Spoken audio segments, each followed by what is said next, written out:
Bapak, Ibu, Saudara-saudariku yang terkasih dalam Tuhan kita Yesus Kristus, selamat pagi, selamat berjumpa kembali dalam permenungan kita pada hari ini, Senin 26 April 2021, yang adalah pekan keempat masa Paskah. Kita akan merenungkan dari Injil Yohanes pasal 10 ayat 1 sampai 10. Mari kita buka dengan tanda salib. Dalam nama Bapa dan Putra dan Roh Kudus. Amin.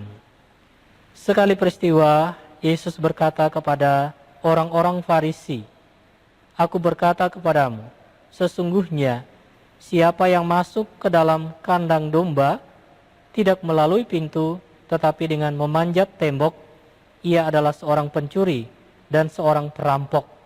Tetapi siapa yang masuk melalui pintu, ia adalah gembala domba. Untuk dia, penjaga membuka pintu, dan domba-domba mendengarkan suaranya. Ia memanggil dombanya masing-masing menurut namanya dan menuntunnya keluar. Jika semua dombanya telah dibawanya keluar, ia berjalan di depan mereka, dan domba-dombanya itu mengikuti dia karena mereka mengenal suaranya. Tetapi seorang asing pasti tidak mereka ikuti, malah mereka lari daripadanya karena suara orang-orang asing tidak mereka kenal." Itulah yang dikatakan Yesus dalam perumpamaan kepada mereka, tetapi mereka tidak mengerti apa maksudnya ia berkata demikian kepada mereka. Maka kata Yesus sekali lagi, "Aku berkata kepadamu, sesungguhnya akulah pintu kepada domba-domba itu.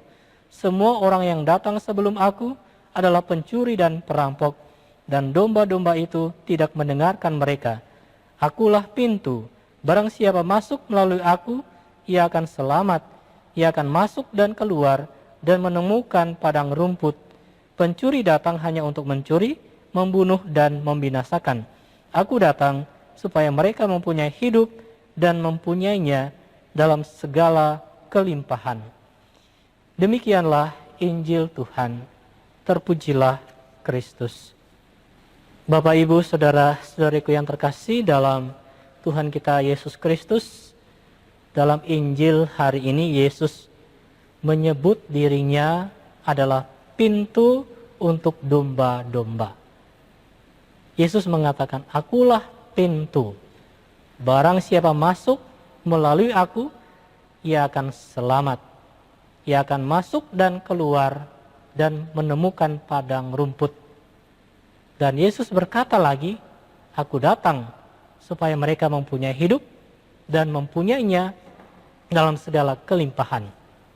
Yesus adalah Sang Juru Selamat yang memberikan kehidupan kepada umat manusia, yaitu kehidupan yang sejati untuk orang bisa mengalami kebersatuan dengan Allah di dalam kerajaan surga. Dan Yesus adalah satu-satunya pintu menuju keselamatan itu. Sehingga dengan datang kepadanya, maka kita akan memiliki hidup dalam segala kelimpahan berkat dan rahmat. Saudara-saudari yang terkasih, jelas sekali gambaran Yesus tentang dirinya sebagai pintu itu, bahwa melalui pintu itu domba-domba bisa masuk dan keluar untuk mendapatkan padang rumput. Karena itu domba-domba itu selamat dan memiliki kehidupan yang berkelimpahan. Keselamatan itu hanya datang dari Tuhan Yesus yang memberi hidup baru kepada umat manusia. Memang kita sudah hidup, tetapi hidup yang berkelimpahan yang Tuhan berikan adalah hidup ilahi yang membuat kita mempunyai relasi dengan Allah, dan dengan demikian kita hidup di dalam rahmat yang penuh damai dan kasih serta pengampunan dari Tuhan. Tuhan Yesus adalah utusan Bapa untuk melaksanakan kehendak Bapa, yaitu keselamatan umat manusia, dengan rela menderita sengsara dan wafat di kayu salib dan bangkit pada hari yang ketiga supaya manusia diselamatkan. Saudara-saudara yang terkasih, marilah kita selalu datang kepadanya, percaya kepadanya, dan meneguhkan selalu iman kita kepadanya. Kita memperoleh keselamatan hanya daripadanya, maka kita sungguh melihat bahwa itulah bukti cinta Tuhan untuk kita, di mana Tuhan juga menghendaki kita supaya kita dengan tulus dan sungguh mencintainya, yaitu mencintai Tuhan untuk setia kepadanya, dan cinta itu bertumbuh dan berbuah di dalam cinta kita kepada sesama di sekitar kita. Tuhan memberkati kita sekalian. Amin. Dalam nama Bapa dan Putra dan Roh Kudus. Amin.